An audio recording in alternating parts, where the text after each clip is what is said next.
de retour de la pause, vous êtes encore là, c'est merveilleux. Alors, Louise va nous présenter un projet en cours. Tout à fait. Vas-y, Alors, parle-nous-en. ce projet-là, je suis en train de le faire. En fait, je finis mon certificat en art à l'Université Bishop et c'est un cours de peinture que je prends. Donc, il y a, vous allez voir, je vais vous en parler, mais il y a des activités, il y a en fait certaines œuvres qui sont plutôt dirigées et j'ai des contraintes, par exemple, de couleurs. D'accord. Mais j'ai pensé que pour vous, téléspectateurs, ça serait intéressant de voir le processus de création, jusqu'où ça pourrait aller. Et comment? Ça va être intéressant. Alors, bon, j'ai commencé avec un artichaut. C'était de nature morte. OK, on a chacune notre artichaut. Oui, c'est ça. Et puis, comme je l'ai mangé, bien, j'ai décidé, d'avant de le manger, de prendre une photo pour pouvoir continuer mon œuvre. Voyez-vous, on s'inspire du quotidien. Hein? C'est ça, tout à fait. Parfait. Alors, j'ai fait cette première œuvre-là à partir du dessin. Évidemment, il y avait quelques contraintes. Ce n'est pas nécessairement les couleurs que normalement j'utilise, les mauves surtout. Mais bon, comme il y avait des contraintes, j'ai trouvé intéressant justement d'aller dans des sentiers non battus et de me lancer dans ces couleurs-là. Donc, ça a été le premier jet, la première œuvre qui a été faite. OK. Et bon, il fallait continuer, présenter une deuxième œuvre avec des couleurs très flamboyantes, très vibrantes, comme celle-là. OK. Alors, plutôt que de reprendre mon même dessin, ma même peinture, j'ai décidé de reprendre mes formes. Donc, vous voyez ici le lien avec ça. Vous pouvez reconnaître certaines formes, mais je les ai, en fait, j'ai tronqué certaines formes pour en obtenir d'autres. Oui, oui, Et c'est ça pour moi la création, c'est de trouver de nouvelles formes. D'accord. Alors, ça ici, évidemment, vous allez me dire, bien, ça ne ressemble pas du tout à ça, mais justement, si on veut aller vers autre chose, ça peut être de l'abstrait, bien, à ce moment-là, c'est une bonne chose de travailler sur papier et d'aller chercher des formes qui ne seront pas nécessairement reprises sur le canevas, mais qui te donnent, qui t'inspirent. OK. Alors, donc, ce dessin-là a été fait et oui. Je veux juste faire le lien entre ces deux-là. Ça, c'est ton travail à l'université. c'est ça. Et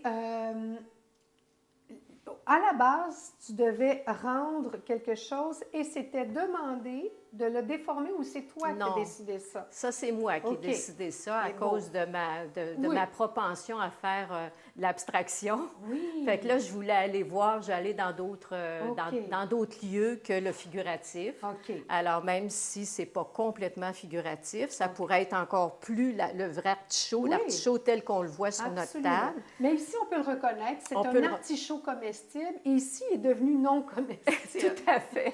OK, je te laisse. Tout à fait. Ça peut être à peu près n'importe quoi, sauf un artichaut, mais c'est l'artichaut qui m'a inspirée pour créer de nouvelles formes, comme je disais tantôt, qui est pour moi la base de la création. D'accord. Alors, une fois que j'ai fait ça, je suis allée reprendre certaines formes qui étaient ici encore et je les ai reportées sur mon canevas avec des couleurs très voyantes, très vibrantes. Et ça, c'était demandé dans ton travail, c'était demandé d'avoir des couleurs très punchées. Là. Tout à fait. On dit ça, certains. Alors, on prenait le sujet qu'on voulait.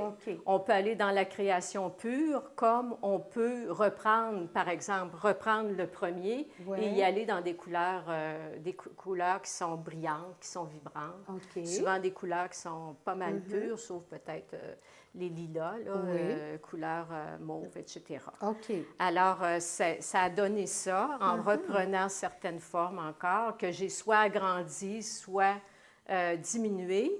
Et là, évidemment, entre en ligne de compte la composition. Parce que dans le fond, l'abstraction, c'est difficile en ce sens que c'est au niveau de la composition que c'est très difficile, l'abstraction, malgré ça a l'air simple.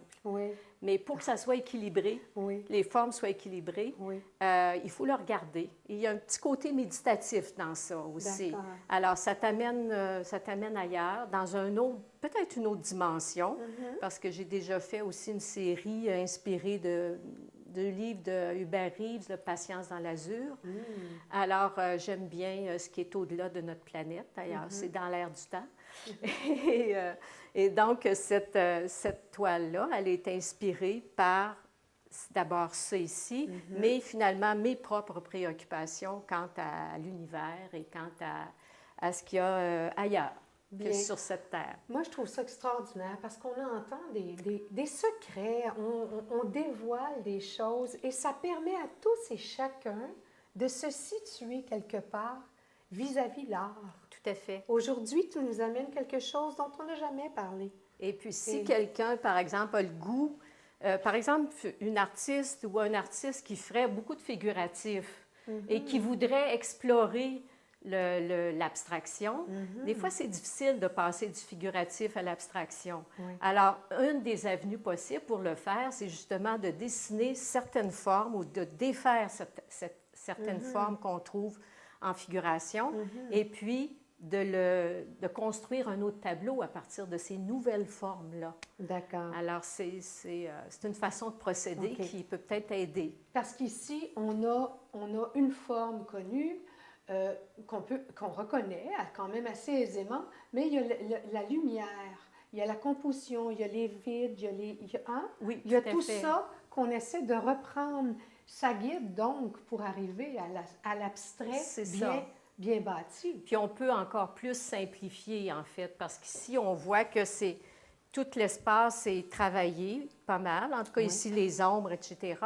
Tandis qu'ici, on voit qu'il y a une grande partie qui est comme les vides. Mais moi, j'aime bien la prétention des Asiatiques que le vide est souvent très plein. Oui. Alors, c'est rare qu'un vide est très vide. C'est qu'il occupe un espace, ce vide-là. Et ça dépend de celui qui regarde. Absolument. Mais c'est pour ça, c'est parce que je suis en anglais, alors je suis à l'université anglophone. Et puis, j'ai mis un petit listen to, mais ça peut être dans l'univers, les bruits. Oui. Ça peut être les messages qui nous sont envoyés, si on veut aller du côté ésotérique. Ça peut être tout ça. Listen to the others. Écouter l'autre. Exactement. Et c'est donc, on chemine. Ici, c'est un rapport, là. Oui, tout à fait. Alors, celui-là, j'ai voulu utiliser, parce que celui-là, c'était vraiment laissé libre. Bien. Alors, je prends les couleurs que je veux, je fais ce que je veux avec. Alors, là, je suis revenue, Louise, qui est Louise Carrier. L'étudiante, mais aussi la femme qui travaille, qui peint depuis plusieurs années. D'accord. Alors, j'ai repris ma méthode, qui est souvent d'enduire le canevas ou le bois, parce que je travaille plus le bois. Mais pourquoi le bois? Parce que ça me permet de travailler davantage, de faire... c'est parce que, en fait, le canevas, il est flexible. Hein? Oui. Et le danger, c'est que si on y va trop gaiement, on va passer au travers. Oui, ça, c'est... Tandis que le bois, ça peut même, j'ai déjà gravé dans le bois lui-même. Ah, wow! Oui. Hey, tu as l'air d'une femme délicate. À de la poigne. Il ne faut peut-être pas se fier trop à ça. À de la poigne! Oui, c'est ça. Alors, donc, j'ai enduit mon canevas de modeling paste, en fait, le mortier de structure, avec évidemment une spatule. Ben oui, on a des beaux outils. Et puis, bon, évidemment, je voulais garder la texture, alors je n'ai pas passé pour l'unifier trop, parce que je trouvais que cette texture-là allait avec le sujet. Oui. Et j'ai gardé le centre pour mon sujet, mais en fait, tout est le sujet. Mais j'ai gardé le centre. Là, je suis rendue à cette étape-là. J'ai commencé à mettre la couleur dans les tons de gris. Oui. Et j'ai aussi, ce que je ne vous ai pas dit non plus, c'est que en faisant mes formes ici, j'ai refait mon dessin avec, j'ai pris un papier calque. Et j'ai repris encore une fois certaines formes qui ne sont pas nécessairement celles-là, et je les ai reportées là. Alors, ces formes-là, c'est à partir du papier calque. OK. Bien. Et mon intention, c'est que ça soit en arrière et cette partie-là soit en avant. Oh, d'accord. Mais est-ce qu'il y aura, dans cette partie ici, est-ce que je reprendrai mes papiers pour faire autre chose? Je ne sais pas encore. Là, je suis rendue là. C'est en évolution. C'est en évolution, là. Okay. C'est celui qui c'est le dernier où je vais terminer cette série-là. Mais je pense que ça démontre bien comment, jusqu'où on peut aller. Et ça, c'est pas fini, là. Je pourrais aller encore plus loin dans ce processus. On n'a jamais fait ça à l'émission de faire cette démarche-là. Et c'est très, très intéressant parce que ça nous amène ailleurs. Oui, tout à fait. Ça nous amène à l'université aujourd'hui. Hein? C'est ça que partager avec nous. Exactement. Puis l'université, bien, ça peut être surprenant quand après presque 15 ans là, de travail en atelier, de retourner à l'université, mais je trouve ça tellement motivant parce que là, je suis avec des plus jeunes qui, eux, ont une vision des choses et du monde qui est différente de la mienne. Et ils ont aussi leur capacité de créer aussi est différente. Alors, moi, ça me motive beaucoup.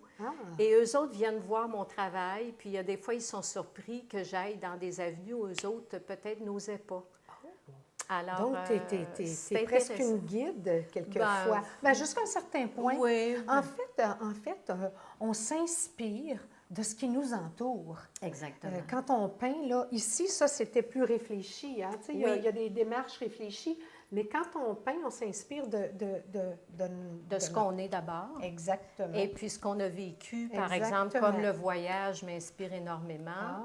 Donc, souvent, mes toiles reviennent, souvent, c'est le résultat de voyages que j'ai faits. Mais c'est rarement très figuratif, c'est plus au niveau des émotions que j'ai ressenties. Et récemment, ce qui me touche le plus, c'est par exemple, dans les pays comme l'Argentine, le Chili, c'est les tribus qui ont presque disparu, mais ils ont une iconographie qui est tellement riche, qui est tellement intéressante et naïf aussi à certains moments donnés, que ça m'inspire beaucoup, beaucoup et j'ai commencé à faire une série là-dessus. Bon, on verra ça plus tard. Peut-être une autre fois. Absolument. Oui. Louis, c'est déjà terminé. Je voulais te remercier. Oui, ça passe toujours trop vite, vous le savez. Donc, je te remercie infiniment de nous avoir apporté ton bagage d'expérience. Merci infiniment à vous. Je t'en prie. Alors, je vous remercie encore une fois d'avoir été au rendez-vous. Ça a été encore très enrichissant. Donc, à la prochaine.